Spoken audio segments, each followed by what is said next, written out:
Hey everyone, welcome back to the channel. Now, September has probably been my busiest month this year for picking up vinyl. Whether it's been new releases or reissues or exclusives, as well as a few kind of wish list pickups as well, which I'm really pleased about. My shelves have taken a serious hit, so I'd like to kind of dive into those pickups from this month, take you through some of those amazing records that I managed to add to the collection as well. So let's get into it. So starting things off, we have Timbaland's Shock Value, which is the IVC or Interscope Vinyl Collective Club Edition. And there's already a full review of this on my channel if you want to check it out. But just to quickly kind of recap, I was really excited for this because this is the first reissue of this album in 2 decades. Packaging wise, it's great, it's nicely put together, there's some bonus tracks on it, but sonically I was a bit underwhelmed. It's just a very generic cut that doesn't do the album justice. It's not punchy or kind of forward facing as you kind of want it to be, and how I heard it back in 2007 when this kind of music started hitting the clubs and things like that. So I was a little bit disappointed, but it's still a solid release. So yeah, glad to add this one to my collection finally, Timbaland's Shock Value. Okay, next up we have We Are Scientists. I think this is nearly their 10th album now, or 9th album, 9th or 10th, lose count. But yeah, this is Qualifying Miles, and this is the Indies variant. So it comes in this nice molten candle kind of pressing colour, which is quite cool. I actually picked this up through my friend Dan, who lives in London, and he got it through Banquet Records because they have this really cool thing where they kind of announce a bunch of shows that they're going to host at their local venue, or one of the local venues around the town in Kingston. And we secured tickets for the show in Kingston, and it's in this really small kind of bar, pub type venue, just a really intimate and sweaty gig because it was a really hot day in England.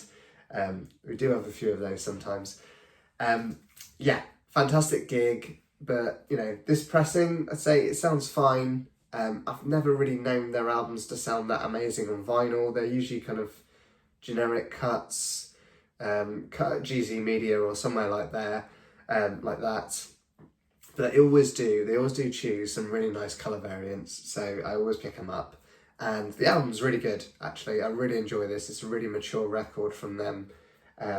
Just a lot of fantastic guitar-driven songs on here. I'd say if you're a fan of like kind of Tom Petty style guitar rock, it's kind of like that. It's kind of that 80s vibe, REO Speedwagon with a mix of like kind of 2000s indie thrown into that. So yeah, We Are Scientists, they're a fantastic band, a fantastic live band as well. They're incredibly funny live.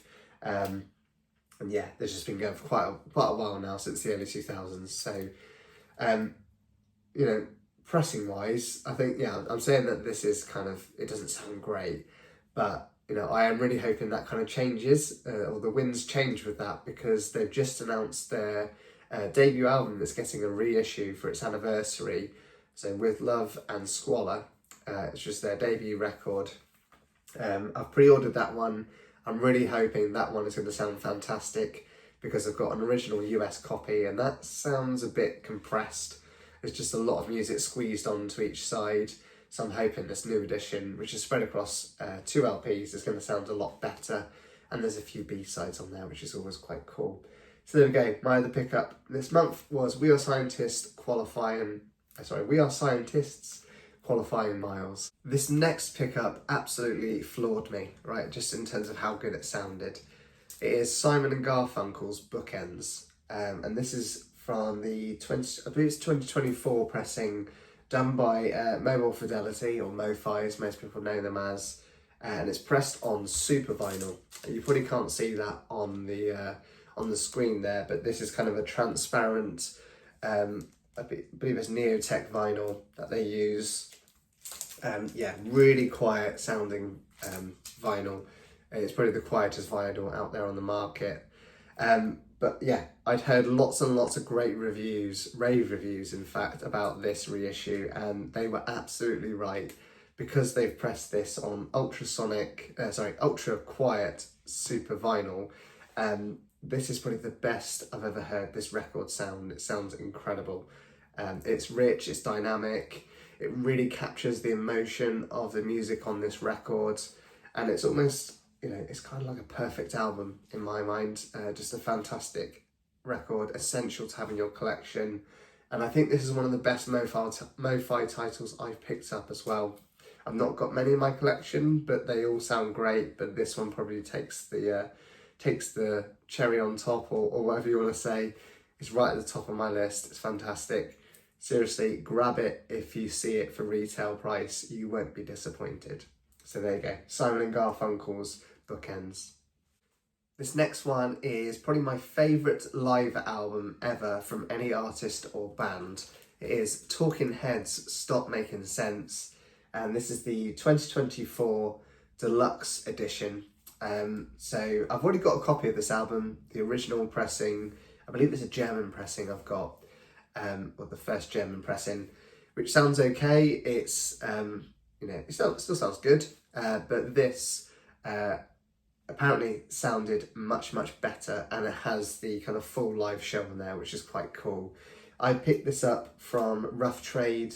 They were having a sale online, and I think I picked this up for like £28 or something like that by the time I'd added on all my discount codes and things like that, which is an absolute steal for this pressing, because initially this had sold out in 2024 on its first run, and then they've repressed it again this year, or more pressings have been found maybe, I don't know, because they've started to make their way back onto the market, and I'm really pleased I finally grabbed this.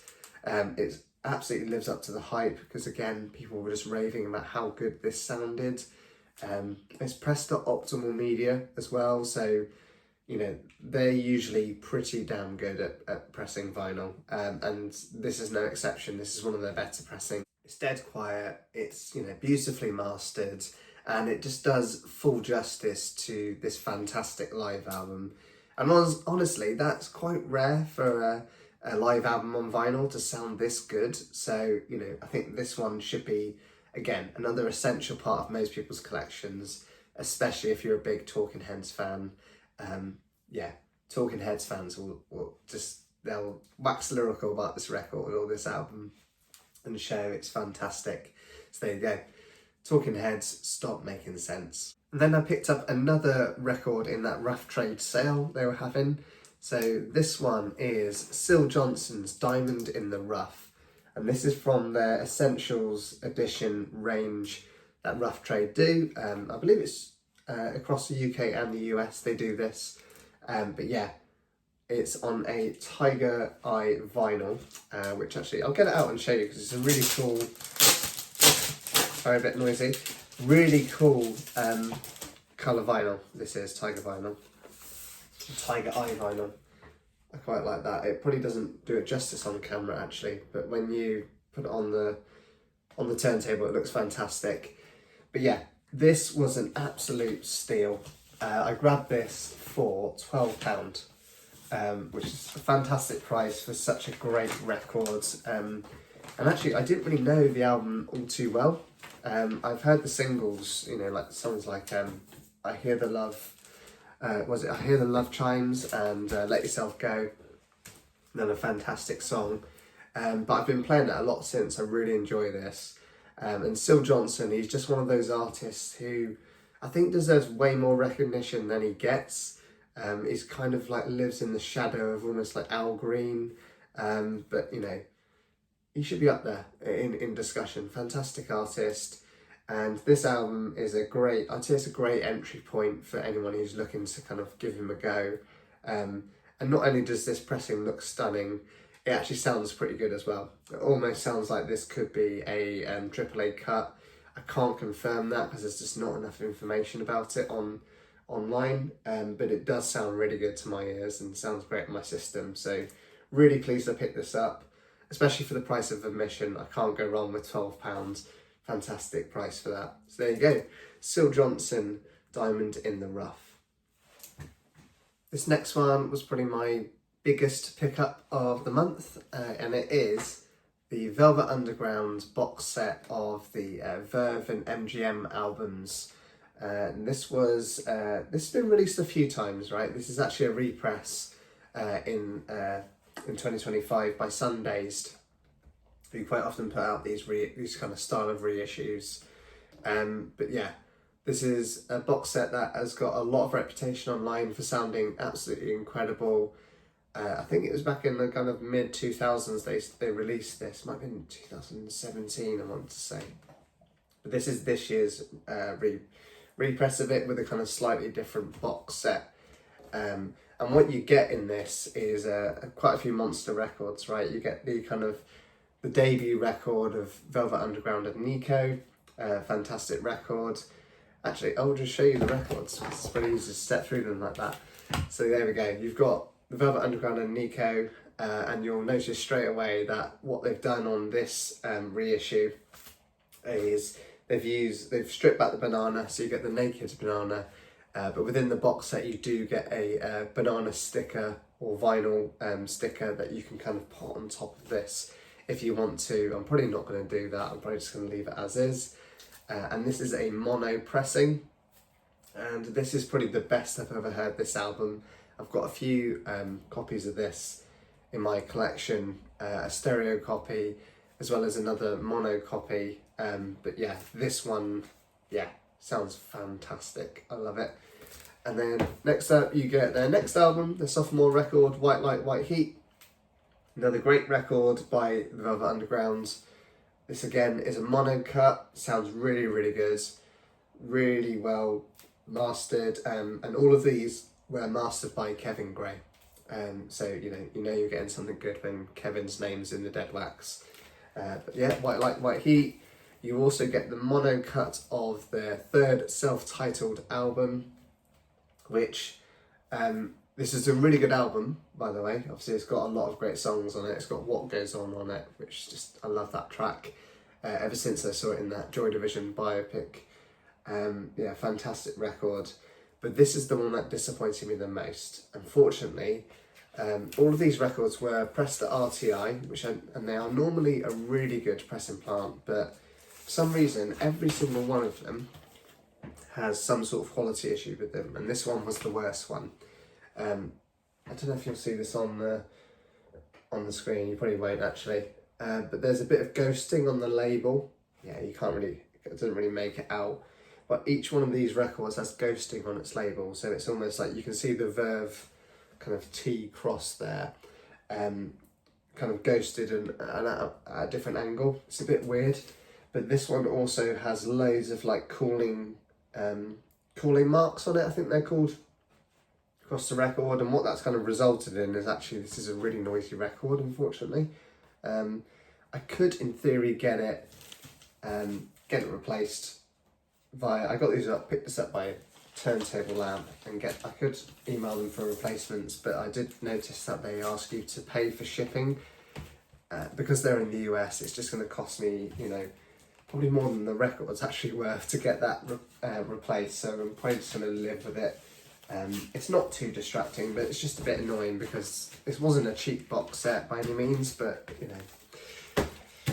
just a bit annoying. And then the last two records, I'll move on from the disappointments of it. Last two records, you get the stereo cut of the Velvet Underground's kind of final album under Verve and MGM, 1969, and essentially this is almost like, it's like a warm-up album, if you will. So their next record that they did under Atlantic, which was of course Loaded, fantastic record, which I'm yet to pick up actually. I need to pick that up, but yeah, this sounds great, fantastic cut, just really dynamic. And all these records, to be fair to RTI, they are flat, and they are centered. It's nice, there's no warps. So it's just unfortunate that third album in the set just doesn't sound fantastic because of all the noise and the pops. But yeah, final record you get is almost like a complimentary record. It's Nico's debut album, a solo record, Chelsea Girl. And the reason why this one is in the set is because Pretty much the Velvet Underground were almost like the backing band and producers almost of this record. It's not my favourite album of all time, but it's still enjoyable, really interesting music. And also I think it's just a nice inclusion because it kind of demonstrates the music of that era. And if you're kind of into kind of alternative rock or kind of the early formings of indie rock, I think this box set is just an essential pickup. It sounds fantastic. Each time they repress this or reissue it, it sells out really quick. So at one point, the previous edition of this was going for $1,000 online. So you can pay a tenth of that price and pick this up today from Sundays, and I'd recommend it if you see it out there in the wild or even in a sale. Sometimes it does float into a sale, which is where I picked it up. Grab it because it is a great set to have. So there we go, the Velvet Underground, the Verve and MGM albums box set. Fantastic stuff. Another title that I've actually reviewed on the channel, and you feel free to go and watch the full review of this, but it is Rhino High Fidelity's reissue of the Sex Pistols. Never mind the bollocks, here's the Sex Pistols. And I was buzzing for this one when they announced this. It's just, this record is such a huge part of my youth. And I've been hunting a kind of a clean UK original for a long time, but prices are mad and they're only going to continue to go up. So I'm probably going to be priced out at this point. So when Rhino kind of announced this edition, it was a no-brainer because I thought, you know what, I've been really impressed by Rhino Fidelity up until now. You know, this is probably going to be the definitive version. So this was an instant pre-order as soon as they put it up on the website. And in my opinion, they've done a great job with this. It's a powerful and dynamic cut. You know, though I've heard that I think the UK original still kind of reigns supreme on this. That's what a lot of people are saying. They're a bit disappointed by this because it doesn't match the UK original. Probably never was going to, because they weren't using the same tape. They were using a copy tape that made its way across the pond into the US. So it's very similar to the US pressing, but I think, you know, you're never going to find a US pressing this clean.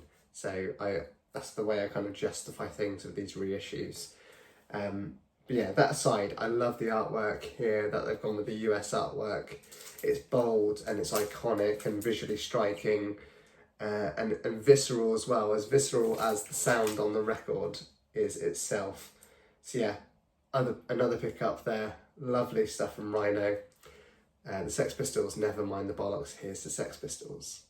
And then last but not least, and I think I'm actually going to have to do a part 2 because there's actually, believe it or not, lots more records that I picked up this month. I told you it was a killer month from me, especially for my wallet. But yeah, lots of titles. Last one on this video, I'll do a part 2. But this is a big one for me. This is Prince's 1999, and this is an original 1982 Allied US pressing. Now, I'm a massive Prince fan. I own most of his discography, and I've got a German first pressing of this album that always kind of left me a bit cold. It's never fantastic. It sounded okay, it was quite clean, but you know, mastering wise it wasn't great. The pressing, I don't know, just kind of let the album down. So I've always been hunting for the definitive version. So this was an upgrade I've wanted for a long time. And this one is cut by Bernie Grundman. It's pressed to Allied in the US, and it's just absolutely superb. It's super clean, it's super dynamic.